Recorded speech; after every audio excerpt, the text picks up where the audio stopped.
नमस्कार बच्चों, मैं नेहा श्रीवास्तव राजकीय जुबली इंटर कॉलेज गोरखपुर से आप सभी का माध्यमिक शिक्षा विभाग उत्तर प्रदेश द्वारा संचालित इस ऑनलाइन कक्षा में स्वागत करती हूँ। बच्चों, आज हम कक्षा 10 के गृह विज्ञान का अध्याय नंबर 10 जिसका नाम है कुछ सामान्य रोगों के कारण और उनकी रोकथाम, इसका भाग 2 पढ़ेंगे। बच्चों, आपको याद होगा कि इस अध्याय को हमने 3 भागों में विभाजित किया था और इसके भाग 1 में हमने पढ़ा था संक्रामक रोगों की परिभाषा एवं उनके कुछ सामान्य लक्षण। फिर हमने जाना था कि संक्रामक रोगों के संक्रमण के क्या क्या माध्यम हो सकते हैं और उनकी रोकथाम के लिए क्या क्या उपाय किए जा सकते हैं। अंत में हमारी चर्चा का विषय था कुछ विषाणु जनित रोग। उसी क्रम में आगे बढ़ते हुए आज के इस भाग 2 में हमारी चर्चा का प्रमुख विषय होगा कुछ विषाणुओं एवं जीवाणुओं द्वारा उत्पन्न रोग, और इनमें से कुछ प्रमुख रोग हैं पीत ज्वर, मलेरिया, टाइफाइड, टिटनेस, फाइलेरिया, काली खांसी तथा मस्तिष्क ज्वर। तो चलिए हम अपने आज के सबसे पहले टॉपिक से शुरू करते हैं और वो है पीत ज्वर, जिसे अंग्रेजी में येलो फीवर भी कहा जाता है। बच्चों, यह रोग एक वायरस से होता है और इस वायरस का नाम है येलो फीवर वायरस। बच्चों, इस विषाणु का वाहक एक मच्छर होता है और उसका नाम है एडीज इजिप्टाई तथा एडीज एल्बोपिक्टस। इसका मतलब यह हुआ कि यह विषाणु हमें सीधा संक्रमित नहीं करता, बल्कि इसे संक्रमित करने के लिए एक माध्यम की आवश्यकता होती है और वो माध्यम बनते हैं ये मच्छर। और बच्चों, यह रोग मुख्यतः अफ्रीका तथा अमेरिका के भूभागों में पाया जाता है। इस रोग का उद्भवन काल 3 से 6 दिन का हो सकता है। बच्चों, उद्भवन काल की परिभाषा आपको पिछले वीडियो में बताई गई थी। उद्भवन काल का मतलब होता है कि रोगाणु के शरीर में प्रवेश करने से लेकर के लक्षण के उत्पन्न होने तक का समय। तो चलिए अब हम पीत ज्वर के लक्षणों की चर्चा करते हैं। बच्चों, यह 3 प्रकार का हो सकता है, हल्का, तीव्र तथा दुर्दम्य। हल्का, इसमें बुखार होता है, उल्टी, थकान, सिर दर्द और ठंड लगने जैसे लक्षण दिखाई देते हैं, लेकिन इसमें 3 से 4 दिन में रोगी को राहत मिल जाता है। दूसरा, तीव्र। बच्चों, इस रोग की स्वयं की 3 अवस्थाएं होती हैं और वो तीनों अवस्थाएं हैं क्रियाशील, परिहार तथा सदौर्बल्य। क्रियाशील अवस्था में जाड़ा देकर के बुखार आता है, पूरे शरीर में दर्द होता है, उल्टी की शिकायत हो सकती है और प्रायः यह देखा गया है कि रोगी को नींद भी नहीं आती है। परिहार की अवस्था में बुखार थोड़ा कम होता है और बाकी लक्षणों में भी आराम हो जाता है। सदौर्बल्य, इस अवस्था में ताप पुनः बढ़ने लगता है, शरीर और आंखों में पीलापन आ जाता है, ब्लड प्रेशर कम हो जाता है, रोगी की नाड़ियां शिथिल हो जाती हैं और उसे गाढ़े रंग की उल्टी भी हो सकती है। तीसरा है दुर्दम्य। यह रोग की सबसे घातक स्थिति मानी जाती है। कभी कभी ऐसा देखा गया है कि जब रोगी ठीक हो जाते हैं तो भी 15% केसेस में यह पाया गया कि उन्हें बुखार फिर से चढ़ने लगता है और यह बहुत भयावह स्थिति हो जाती है। इसमें बहुत तेज बुखार होता है, पेट में दर्द, मुंह और नाक से खून आता है, खून की उल्टी जैसे लक्षण भी दिखाई देते हैं और इस रोग के कारण किडनी और लीवर में भी खराबी आ जाती है। बच्चों, चूंकि इस रोग में गाढ़े रंग की उल्टी होती है, इसीलिए स्पेनिश भाषा में इसे वोमिटो नीग्रो यह भी कहा जाता है। वोमिटो नीग्रो का मतलब होता है ब्लैक वॉमिट, अर्थात काले रंग की उल्टी का होना। सन 2013 में इस बीमारी ने लगभग 1,27,000 लोगों को संक्रमित किया, जिसमें से लगभग 45,000 लोगों की मृत्यु हो गई। इस भयंकर रोग के क्या क्या उपचार हो सकते हैं? बच्चों, इस बीमारी की रोकथाम के लिए सन 1937 में मैक्स थीलर नाम के वैज्ञानिक थे, जिन्होंने इसके टीके का आविष्कार किया और उस टीके का नाम था 17D। और इस बीमारी के वाहक चूंकि मच्छर होते हैं, इसलिए यदि ऐसा कुछ किया जाए कि मच्छरों की रोकथाम हो जाए तो इस बीमारी को रोका जा सकता है। इसीलिए ऐसे कीटनाशकों का प्रयोग करना चाहिए जिसमें पिकॉर्डिन या ऑयल ऑफ लेमन यूकेलिप्टस उपस्थित हो, क्योंकि ये केमिकल मच्छरों के लार्वा को मार देते हैं। कपड़ों पर ऐसे रसायनों का स्प्रे करना चाहिए जिसमें परमेथ्रिन नामक केमिकल उपस्थित हो। यह भी मच्छरों को दूर भगाता है, लेकिन यह ध्यान रखना चाहिए कि इसका प्रयोग सीधा त्वचा पर नहीं करना चाहिए। तो इस प्रकार बच्चों, आपने पीत ज्वर रोग के लक्षण और उसके रोकथाम के बारे में जाना। चलिए अब हम अगले रोग पर अपनी चर्चा शुरू करेंगे और वो है मलेरिया। मलेरिया का क्या कारण होता है? बच्चों, यह एक वाहक जनित संक्रामक रोग है जो प्रोटोजोआ परजीवी प्लाज्मोडियम के द्वारा फैलता है। यह रोग मादा एनोफिलीज मच्छर के काटने से होता है। इस मच्छर की लार ग्रंथियों में इस रोग के प्रोटोजोआ पाए जाते हैं और जब यह मच्छर किसी स्वस्थ व्यक्ति का खून चूसती है तो उसकी लार ग्रंथि से निकल करके यह स्वस्थ मनुष्य के रक्त में पहुंच जाते हैं और स्वस्थ मनुष्य भी रोग का शिकार हो जाता है। बच्चों, इस प्रोटोजोआ परजीवी की 4 प्रजातियां हम मनुष्यों को प्रभावित करती हैं। सबसे खतरनाक प्रजाति होती है प्लाज्मोडियम फैल्सीपेरम। इसके अतिरिक्त यह प्लाज्मोडियम वाइवेक्स, प्लाज्मोडियम ओवेल और प्लाज्मोडियम मैलेरी के द्वारा भी फैल सकता है। इस रोग का उद्भवन काल 1 हफ्ते से लेकर के 1 महीने का भी हो सकता है। मलेरिया के क्या क्या लक्षण हो सकते हैं?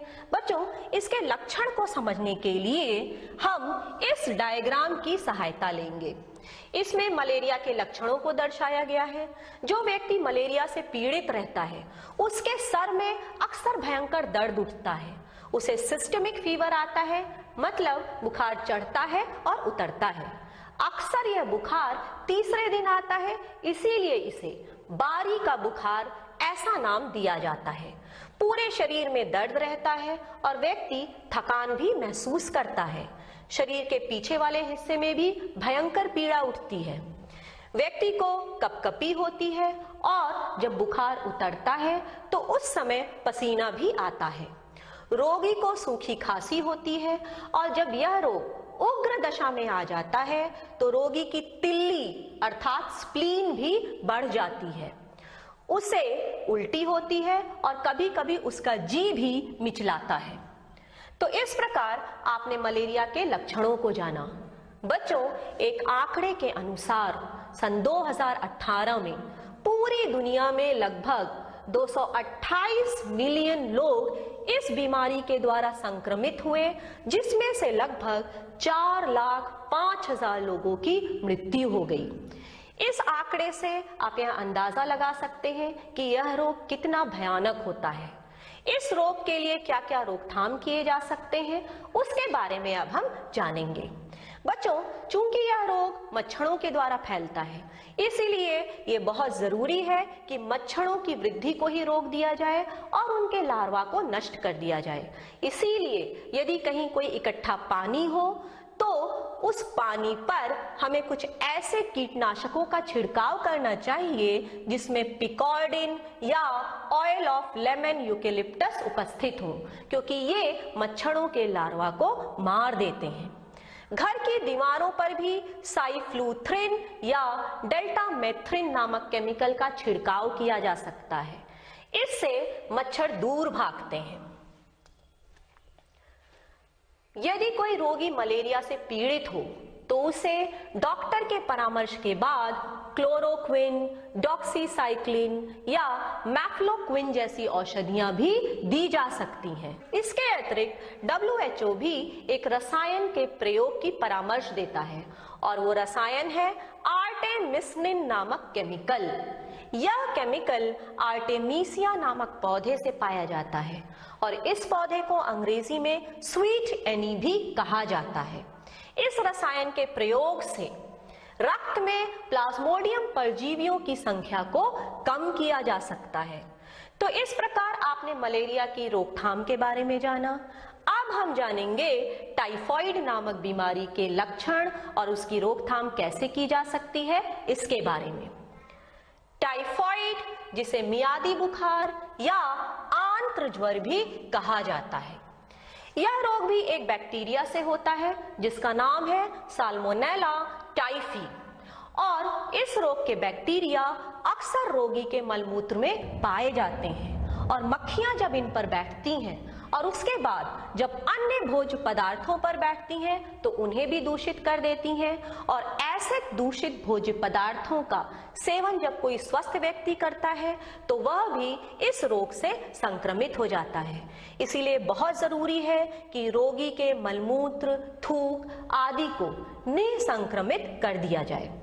बच्चों, इस रोग के लक्षण को आने में 6 से 30 दिन का भी समय लग सकता है और कभी कभी 7 से 21 दिन का भी समय लग सकता है। इस रोग के लक्षण क्या क्या हो सकते हैं? बच्चों, इस रोग के लक्षण कई हफ्तों में परिलक्षित होते हैं और हर हफ्ते में ये लक्षण अलग अलग प्रकार के दिखाई देते हैं। जैसे कि पहले हफ्ते में रोगी के शरीर का तापमान धीरे धीरे बढ़ता है। सुबह के समय बुखार कम होता है, लेकिन शाम से लेकर के रात्रि आने तक बुखार तेजी से बढ़ने लगता है। बहुत बेचैनी होती है, सिर दर्द होता है और कभी कभी रोगी को खांसी की शिकायत भी हो जाती है। दूसरे हफ्ते में रोगी को बहुत थकान लगती है और उसका बुखार 104 डिग्री फ़ारेनहाइट से 105 डिग्री फ़ारेनहाइट भी पहुंच सकता है। रोगी के सीने के निचले हिस्से और पेट पर छोटे छोटे दाने हो जाते हैं। ये रैशेस अक्सर इस वाले हिस्से में होते हैं और रोगी का प्लीहा या तिल्ली भी बढ़ जाता है। तीसरे सप्ताह में बच्चों इस समय आंतों में सूजन आना शुरू हो जाता है और अल्सर होने के कारण वहां से रक्तस्राव भी शुरू हो जाता है और ऐसा प्रायः इसलिए होता है क्योंकि रोगी के शरीर में प्लेटलेट्स की संख्या बहुत तेजी से घटने लगती है। परंतु यदि ठीक समय पर उपचार शुरू कर दिया जाए तो दूसरे सप्ताह में ही बुखार आना कम हो जाता है और तीसरे सप्ताह तक रोगी ज्वर मुक्त हो जाता है और स्वस्थ महसूस करने लगता है। इस रोग के उपचार के लिए रोगी को पूरा विश्राम देना चाहिए। उसे पानी को उबालकर फिर ठंडा करके देना चाहिए। रोगी को गरिष्ठ भोजन नहीं देना चाहिए। रोगी को हल्का भोजन और तरल पदार्थ देना चाहिए, जैसे फलों का रस, दूध, दलिया, साबूदाने की खीर आदि। डॉक्टर से परामर्श लेने के बाद रोगी को एजिथ्रोमाइसिन तथा सिप्रोफ्लॉक्सेसिन जैसी औषधियां दी जा सकती हैं। इस बीमारी की रोकथाम हेतु अब कई प्रकार के टीके भी बाजार में उपलब्ध हैं, जैसे TCY नामक टीका, जिसे टाइफॉइड कॉन्जुगेट वैक्सीन भी कहा जाता है, और TY21A तथा VIPS नामक वैक्सीन। इसे बच्चों को अवश्य लगवा देना चाहिए। तो इस प्रकार हमने टाइफॉइड रोग के बारे में जाना। चलिए अब हम टिटनेस के बारे में जानेंगे। बच्चों, टिटनेस एक बहुत ही घातक रोग है। इसे धनु स्तंभ, धनुष्टंकार या धनु रोग भी कहा जाता है। यह एक जीवाणु के द्वारा होता है और इस जीवाणु का नाम है क्लोस्ट्रीडियम टिटैनी। यह जीवाणु घोड़े की लीद, गोबर, मिट्टी या जंग लगे लोहे में पाया जाता है और कभी कभी दूषित वायु में भी पाया जाता है। इसीलिए यदि शरीर में किसी भी स्थान पर चोट लग जाए या त्वचा छिल जाए और उस स्थान से रक्त आ रहा हो और यह रक्त किसी ऐसी वस्तु के संपर्क में आ गया हो जिस पर यह जीवाणु उपस्थित हो, तो रोगी इस घातक बीमारी से संक्रमित हो सकता है। जब नवजात शिशु की नाल काटी जाती है तो उस समय भी यदि उस औजार पे जंक लगा होगा तो यह संभावना है कि उस पर इस रोग के जीवाणु हो सकते हैं और नवजात शिशु को संक्रमित भी कर सकते हैं। बच्चों, इस रोग का उद्भवन काल 2 से लेकर के 14 दिन तक का हो सकता है। चलिए अब हम जान लें कि इस रोग के क्या क्या लक्षण हो सकते हैं। बच्चों, आप सभी को पता है कि हमारे शरीर में मांसपेशियों की मुख्य विशेषता होती है फैलना और सिकुड़ना, और इस रोग में यह अपनी यही विशेषता खो देती हैं। ऐसा इसलिए होता है क्योंकि इस रोग में मांसपेशियों को नियंत्रित करने वाली तंत्रिका कोशिकाएं प्रभावित हो जाती हैं, इसीलिए मांसपेशियां ठीक प्रकार से काम नहीं कर पाती। शुरू में तो जकड़न जबड़ों में होता है, जिससे रोगी को निगलने और चबाने में तकलीफ होती है, परंतु धीरे धीरे यह जकड़न बढ़ करके पीठ की तरफ पहुंच जाता है, और यदि फेफड़े और हृदय की मांसपेशियां प्रभावित हो जाएं, तो ऐसी दशा में रोगी की मृत्यु तक हो सकती है। बच्चों, यह रोग 4 प्रकार से व्यक्ति को प्रभावित कर सकता है। पहला, सामान्य टिटनेस। यह सबसे घातक स्थिति होती है। इसमें लगभग पूरे शरीर की मांसपेशियां संक्रमित हो जाती हैं। स्थानीय टिटनेस, जिस स्थान पर घाव हुआ हो, यदि सिर्फ उस स्थान की मांसपेशियां प्रभावित होती हैं तो उसे हम स्थानीय टिटनेस कहते हैं। सिफेलिक टिटनेस, जिसमें चेहरे की मांसपेशियां प्रभावित हो जाती हैं, और नियोनेटल टिटनेस, यह नवजात शिशुओं की मांसपेशियों को प्रभावित करता है। इस रोग से कैसे बचा जा सकता है? बच्चों, इस रोग के लिए यदि महिला गर्भवती है तो उसे टीका लगवाना चाहिए, और यदि त्वचा में किसी स्थान पर घाव हो जाए या छिल जाए तो 24 घंटे के अंदर ही ATS या टेडबैक का टीका जरूर लगवाना चाहिए, और यह टीका 6 महीने तक प्रभावी रहता है। चोट लगने पर डेटॉल से साफ करके तुरंत उस स्थान पर पट्टी बांध देनी चाहिए, ताकि चोट का स्थान दूषित वायु के संपर्क में ना आए। टिटनेस से बचाव के लिए बच्चों को इन 4 प्रकार में से कोई भी एक टीका अवश्य लगवाना चाहिए, जैसे DTAP vaccine, DT vaccine, TDAP vaccine तथा TD वैक्सीन। तो बच्चों, इस प्रकार आपने टिटनेस के बारे में जाना। चलिए अब हम अगले रोग पर चर्चा करेंगे, और वो है फाइलेरिया। फाइलेरिया को हाथी पांव या फील पांव भी कहा जाता है। यह रोग बुचरेरिया बैंक्रॉफ्टाई नामक कृमि के द्वारा होता है, और इस रोग के वाहक होते हैं क्यूलेक्स नाम के मच्छर। यह कृमि मनुष्य के लसिका तंत्र को संक्रमित कर देती है, और यह हमारे लसिका तंत्र में लाखों की संख्या में छोटे छोटे कृमि पैदा करती है, जो हमारे रक्त तक पहुंच जाते हैं। इस कृमि को मच्छर एक संक्रमित मनुष्य का खून चूस करके स्वस्थ मनुष्य तक पहुंचा देते हैं। इस रोग का उद्भवन काल 4 हफ्ते भी हो सकता है, या 8 से लेकर के 16 महीने भी हो सकते हैं। चलिए अब हम जान लें कि इस रोग के क्या क्या लक्षण हो सकते हैं।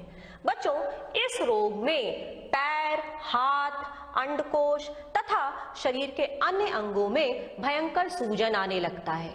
जिस स्थान पर सूजन आता है उस स्थान पर प्रायः रोगी को दर्द भी होता है, और रोगी को बुखार भी चढ़ने लगता है।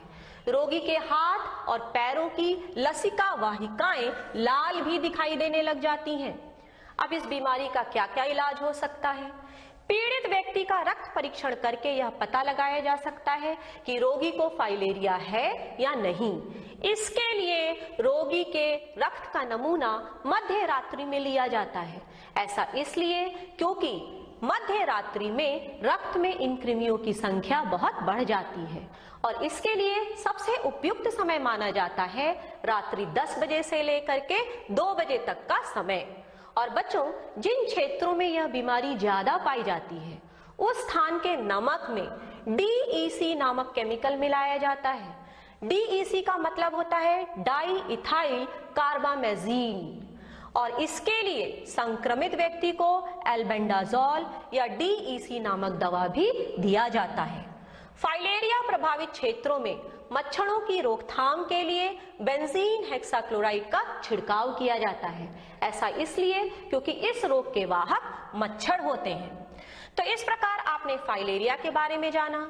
चलिए अब हम जानेंगे कि काली खांसी या वूपिंग कफ क्या होता है। बच्चों, यह एक जीवाणु जनित रोग है जो बॉर्डेटेला पर्ट्यूसिस नामक बैक्टीरिया से फैलता है। यह अक्सर 6 महीने से छोटे बच्चों तथा ऐसे लोगों को होता है जिनमें रोग प्रतिरोधक क्षमता बहुत कम होती है और इसके रोगाणु रोगी के खांसने, छींकने से वायु में मिल जाते हैं और जब स्वस्थ व्यक्ति ऐसे वायु में सांस लेता है तो वह भी संक्रमित हो जाता है। रोगी के थूक, बलगम आदि से भी यह रोग बहुत तेजी से फैलता है। इस रोग के लक्षणों को आने में 7 से 10 दिन तक का समय भी लग सकता है। अब इस रोग के क्या क्या लक्षण होते हैं? बच्चों, इस रोग में सबसे पहले गले में दर्द उठता है और फिर सर्दी जुकाम की शिकायत हो जाती है। 1 से 2 हफ्ते के बाद खांसी का दौरा पड़ने लगता है, अर्थात रोगी लगातार खांसता रहता है और जब रोगी खांसता है तो उसके खांसने से वूप ऐसी ध्वनि निकलती है। अब ये ध्वनि क्यों निकलती है? बच्चों, ये ध्वनि इसलिए निकलती है क्योंकि रोगी जब लगातार खांसेगा तो फेफड़े में वायु की कमी हो जाएगी और इस वायु की कमी को पूरा करने के लिए वह फिर से तेजी से वायु भरेगा जिसमें वूप जैसी ध्वनि सुनाई पड़ेगी। कभी कभी तो खांसी के साथ उल्टी भी आ जाती है और इस रोग के कारण छोटे बच्चों के फेफड़े अक्सर कमजोर हो जाते हैं और उन्हें निमोनिया की शिकायत भी हो सकती है। इस घातक रोग से कैसे बचा जा सकता है? बच्चों, पीड़ित रोगी को अलग कमरे में रखना चाहिए। रोगी द्वारा प्रयोग की गई सभी वस्तुओं को निसंक्रमित कर देना चाहिए। बच्चों को शुरू में ही इसका टीका लगवा देना चाहिए और ये टीके होते हैं DTAP तथा TDAP नामक वैक्सीन। और यदि यह रोग हो ही जाए तो डॉक्टर के परामर्श के बाद एजिथ्रोमाइसिन तथा क्लैरिथ्रोमाइसिन जैसी औषधियां दी जा सकती हैं। तो इस प्रकार आपने काली खांसी के बारे में जाना। चलिए अब हम चर्चा करेंगे मस्तिष्क ज्वर की। बच्चों, मस्तिष्क ज्वर को मेनिंजाइटिस या दिमागी बुखार भी कहा जाता है। इसमें मस्तिष्क के ऊतकों में सूजन आ जाता है और यह रोग बैक्टीरिया, वायरस तथा फंगस तीनों के द्वारा संभव है। वायरस के द्वारा जब यह रोग होता है तो इसे वायरल इंसेफ्लाइटिस कहा जाता है और यह रोग अक्सर herpes simplex virus, mumps virus, cytomegalo virus, polio virus इत्यादि के द्वारा फैलता है। बैक्टीरियल मेनिंजाइटिस यह रोग स्ट्रेप्टोकोकस न्यूमोनी, निसेरिया मेनिंजाइटिडिस तथा हीमोफिलस इन्फ्लुएंजी नामक बैक्टीरिया के द्वारा बहुत तेजी से फैलता है। इसके अतिरिक्त जब यह रोग कवक के द्वारा होता है तो इसे फंगल मेनिंजाइटिस कहते हैं और यह क्रिप्टोकोकस तथा हिस्टोप्लाज्मा नामक फंगस के द्वारा फैलता है। बच्चों, इस रोग के लक्षण आने में 5 से 15 दिन तक का समय लग सकता है। रोग के लक्षण क्या क्या हो सकते हैं? जब यह रोग शुरू होता है तो इसमें सिर दर्द होता है और रोगी को अक्सर बुखार भी रहता है। रोगी को उल्टी भी आ सकती है और बच्चों, इसका सबसे महत्वपूर्ण लक्षण होता है कि रोगी की गर्दन में अकड़न की शिकायत होती है और उसकी गर्दन कुछ इस प्रकार से अकड़ जाती है। जब यह रोग अपनी गंभीर स्थिति में आ जाता है तो रोगी को 103 डिग्री फ़ारेनहाइट या उससे भी अधिक का बुखार रह सकता है। रोगी अक्सर भ्रम की स्थिति में रहता है, उसे दुःस्वप्न आते हैं और रोगी को फोटोफोबिया तथा फोनोफोबिया की शिकायत भी हो सकती है। बच्चों, फोटोफोबिया का मतलब होता है प्रकाश के प्रति संवेदनशीलता। रोगी को तेज प्रकाश से डर लगता है और फोनोफोबिया का मतलब होता है शोर के प्रति संवेदनशीलता, अर्थात रोगी को शोर से भी डर लगने लगता है और कभी कभी तो उसे बेहोशी जैसी स्थिति भी आ सकती है। छोटे बच्चों में इस रोग को कैसे पहचाना जाए? बच्चों, जब यह रोग छोटे बच्चों को संक्रमित करता है तो उनके सिर का ये वाला हिस्सा जो होता है, जिसे हम फॉन्टेनेल बोलते हैं, यह हिस्सा उभर जाता है और बच्चे लगातार रोते रहते हैं और उन्हें भूख भी नहीं लगती।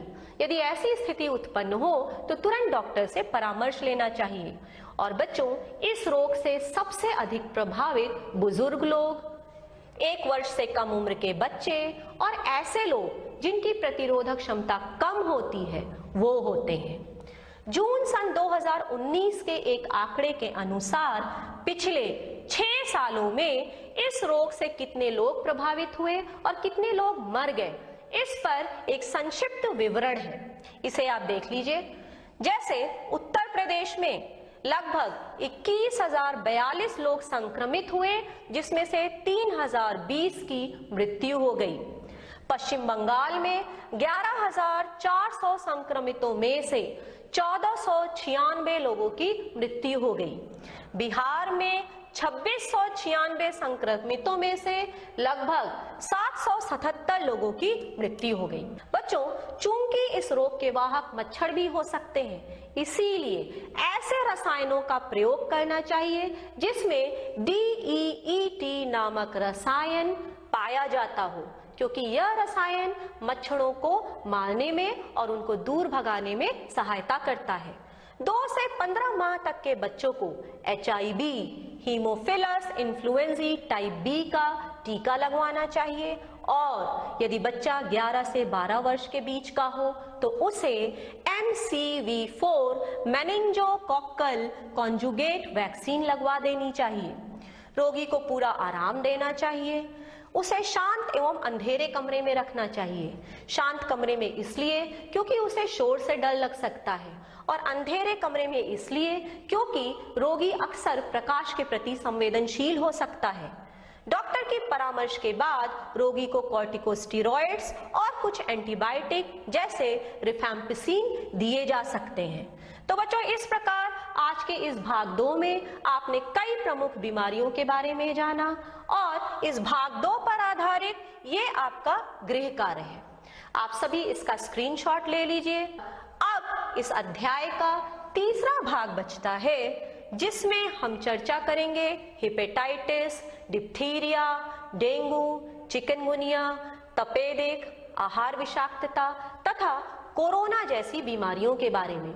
इसके बाद हम जानेंगे कि भोज्य पदार्थों के संरक्षण के क्या क्या उपाय हो सकते हैं, और उसके बाद हम चर्चा करेंगे कि संचारी रोग नियंत्रण हेतु सरकार ने क्या क्या प्रयास किए हैं, और हम चर्चा करेंगे दस्तक अभियान की।